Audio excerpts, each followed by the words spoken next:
The Grand Council Station was a marvel of the galaxy. It was a giant ring of silver and light, floating in the deep silence of space. For 1,000 years, it had been the center of power. Inside, thousands of different alien species walked through golden hallways. Today was a special day. It was the day humanity was supposed to officially join the council. Among the crowd, the humans stood out. They did not have wings, or scales, or 4 arms. They wore simple blue uniforms. They looked small and fragile compared to the massive, armored aliens around them. The human leader, Ambassador Sarah Mille, walked toward the great chamber. She carried a digital tablet containing the peace treaty. She smiled at the guards, but the guards did not smile back. Their eyes were cold. Inside the great chamber, the air was thick with the smell of strange perfumes and the hum of 1,000 voices.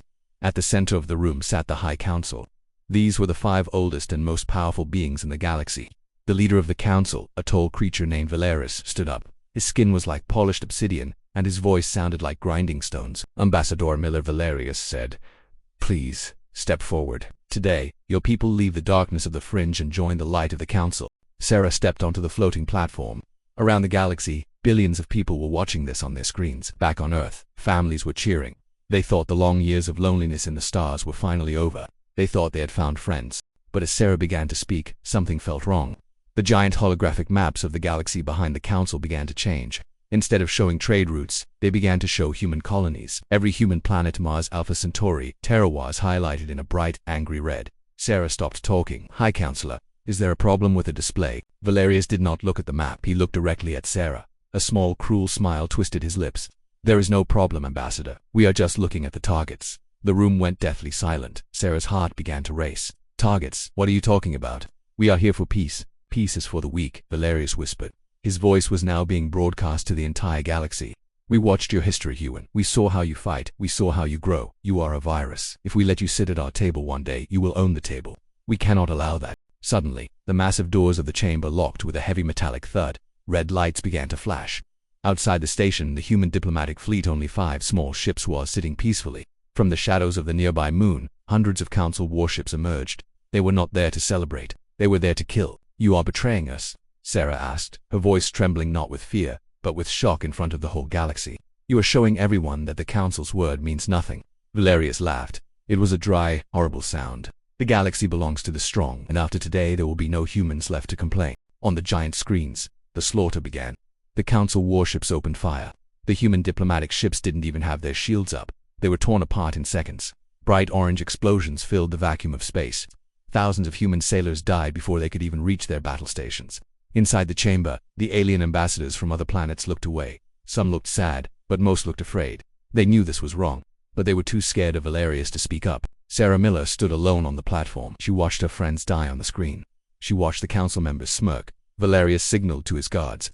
2 massive armored soldiers started walking towards Sarah, their energy blades glowing. "Go to your grave," human Valerius said. "Tell the void that the council is the only master of the stars." Sarah didn't run. She didn't cry. She reached into her pocket and pulled out a small black device. It wasn't a weapon. It was a communicator. The guards froze. Valerius leaned forward. "That won't work. We are jamming all signals. No one can hear you." Sarah looked up. Her eyes were no longer kind. They were as cold as the space outside. "We knew you would do this," she said softly. "We didn't want to believe it. We hoped for peace. But our generals, they knew better." She pressed a single button on the device. It didn't send a long message. It didn't call for help. It sent a heartbeat, a simple pulse of energy. "What is that?" Valerius demanded, his voice showing a hint of nervousness. "That," Sarah said as the guards grabbed her arms, "is the signal for the quiet protocol. You thought those 5 ships were our fleet. No, those were our guests. Our fleet has been waiting in the dark space between stars for 3 years." Suddenly, the entire council station shook. It wasn't a hit from a weapon. It was a gravity wave. It was so strong that water and glasses spilled and people fell to their knees. The sensors on the council's computers began to go crazy. A technician screamed from the lower deck. "High Counselor, we have massive warp signatures. They are everywhere." "How many?" Valerius barked. The technician looked at his screen, his face turning pale. I can't count them all. Thousands, 10,000. They aren't coming from the jump gates. They are coming from everywhere." Outside, the darkness of space seemed to tear open. One by one, massive, blocky, ugly ships painted in matte black began to appear. They weren't elegant like the alien ships. They looked like giant hammers made of steel. And on the side of every ship was the flag of Earth. The human fleet didn't send a message. They didn't ask for a treaty. They simply turned their massive cannons toward the council ships. Sarah Miller looked at Valerius and said the last words he would ever forget. "You should have taken the peace. Now, you get the fire." The Grand Council chamber was no longer a place of celebration, it was a place of terror. The holographic maps that previously showed human colonies as targets were now flickering and failing. Every sensor on the station was screaming. The Council's Grand Fleet, which had just finished destroying the 5 small diplomatic ships, was now scrambling to turn around. But they were slow, and the humans were already there. High Counselor Valerius stood frozen. He watched the viewscreen as the quiet protocol unfolded. The human ships did not look like the elegant, curved vessels of the other alien races. They were built for one thing: war. They were massive, dark rectangles of reinforced steel, covered in hundreds of gun batteries. They looked like angry hornets emerging from a disturbed nest. "This is impossible," Valerius shouted at his generals. "Our intelligence said the humans only had a few dozen defense ships. Where did these thousands of dreadnoughts come from?" A holographic screen popped up in the center of the room. It was not a message from Earth's government. It was a live feed from a shipyard hidden inside the hollowed-out shell of an asteroid in the Oort cloud, far at the edge of the solar system. The Council saw thousands of robots working around the clock, welding plates of armor onto ships that were miles long. Sarah Miller, still held by the guards, spoke with a voice that cut through the panic.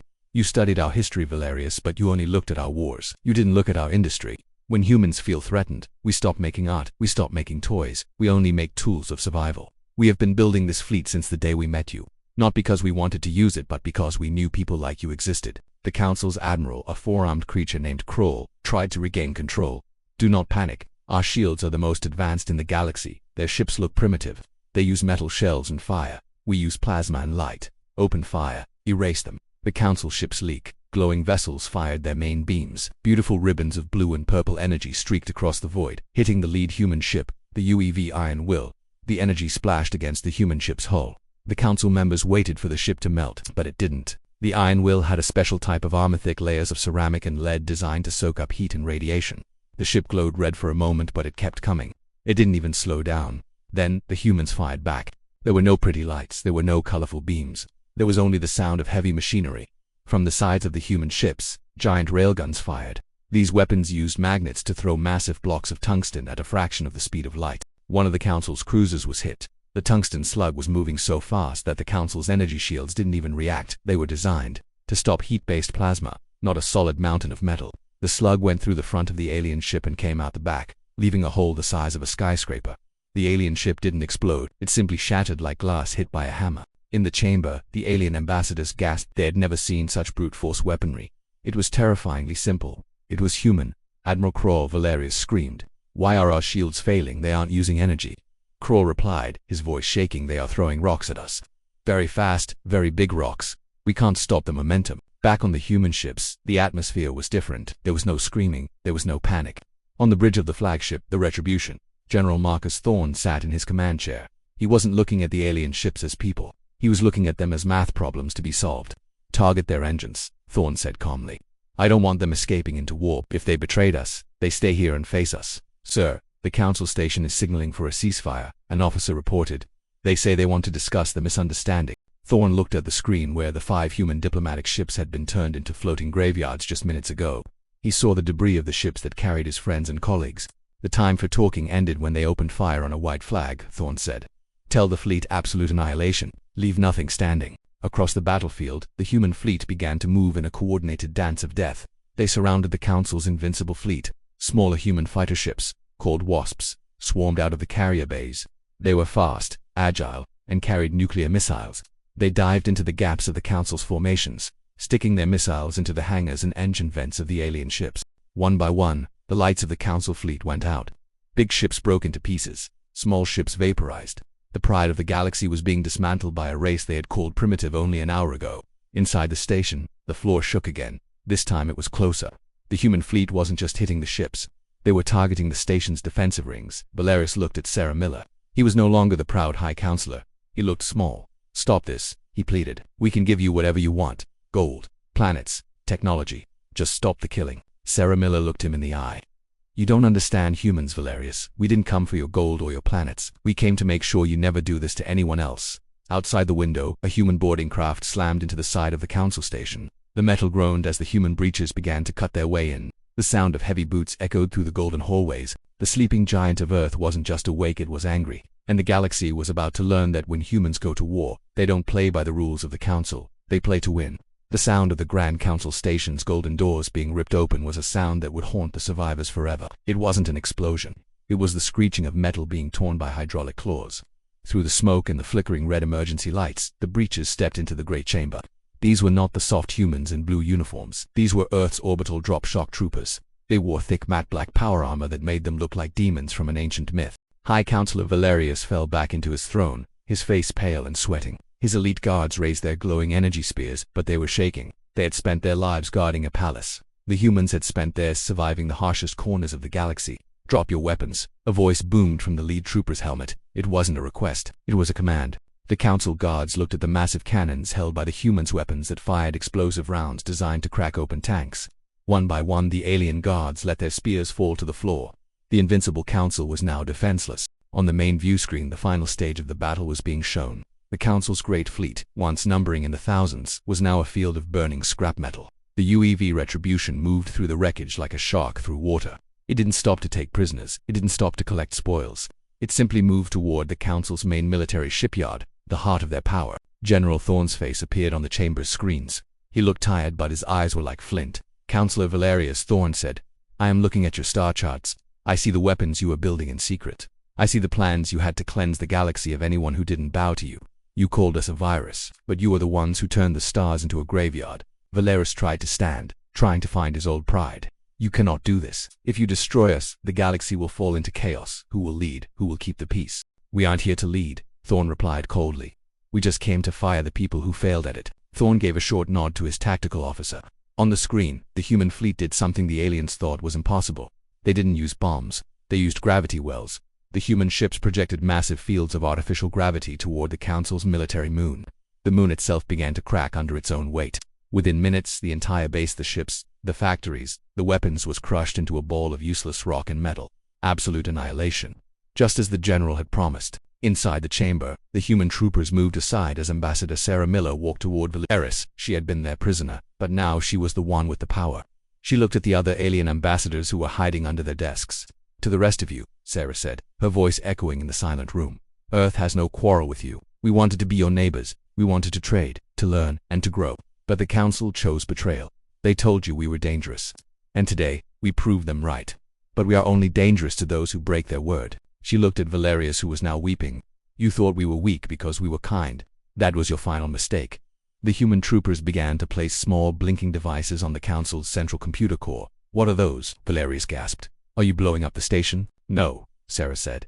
"We are taking your history, your technology, your secrets. Every lie you ever told the galaxy is being uploaded to the public network. By tomorrow, every planet in the stars will know exactly what you tried to do to Earth. You won't be killed, Valerius. You will be remembered as the man who destroyed the Council's legacy." The human fleet began to move away from the station. They didn't stay to occupy the planets. They didn't demand a new empire. They simply formed a massive circle around the Council station, their guns still glowing hot. General Thorne's voice came over the speakers one last time.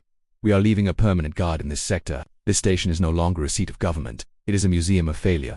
If any of you ever think about betraying a peace treaty again, if you ever think about attacking a defenseless diplomatic ship, look at the ruins of the Council fleet. We will be watching." With a flash of light, the human ships entered warp. They vanished as quickly as they had arrived, leaving behind a silence so deep it felt heavy. The galaxy had changed in a single afternoon. The old powers were gone. The primitive humans had shown that they were the masters of the most dangerous art in the universe, the art of the counterstrike. On Earth, the people watched the news with a mix of sadness and relief. They had lost their ambassadors and their hope for an easy peace. But as they looked up at the night sky, they knew one thing for certain. No one would ever dare to touch them again. The Council had betrayed Earth, and in response, Earth had wiped the slate clean. The age of the Council was over. The age of humanity had begun.